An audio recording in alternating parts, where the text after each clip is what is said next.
નમસ્કાર દર્શક મિત્રો, હું છું મહેશ ઠાકોર અને આપ જોઈ રહ્યા છો the Times of Mahisagar news.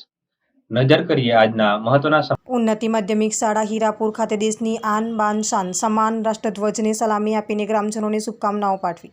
ભારતની લોકશાહીના સાર્વભૌમત્વ, એકતા અને અખંડિતતાના પ્રતીક એવા 75મા પ્રજાસત્તાક પર્વ નિમિત્તે જિલ્લા કક્ષાની ઉજવણી અન્વયે ઉન્નતિ માધ્યમિક શાળા હીરાપુર ખાતે દેશની આન બાન શાન સમાન રાષ્ટ્રધ્વજને સલામી આપીને ગ્રામજનોને શુભકામનાઓ પાઠવી હતી. ભારતીય બંધારણની મહાનતા, લોકશાહીની અજેયતા અને રાષ્ટ્રવંદના સમાન આ ઉજવણીના પાવન અવસરે દેશને સંવિધાનનું નિર્માણ કરનાર તમામ શહીદ વીરો તેમજ આઝાદીના ઘડવૈયાનું સ્મરણ કરી કોટી વંદન કરું છું. આવો દેશના તપસ્વી અને યશસ્વી વડાપ્રધાન શ્રી નરેન્દ્ર મોદી સાહેબના વિકસિત ભારત તેમજ એક ભારત શ્રેષ્ઠ ભારતના સંકલ્પ સાથે આઝાદીના આ અમૃતકાળમાં દેશ હિત અને રાષ્ટ્ર કલ્યાણ કાજે લોકશાહીનું જતન, સંવર્ધન અને સંરક્ષણ કરીએ.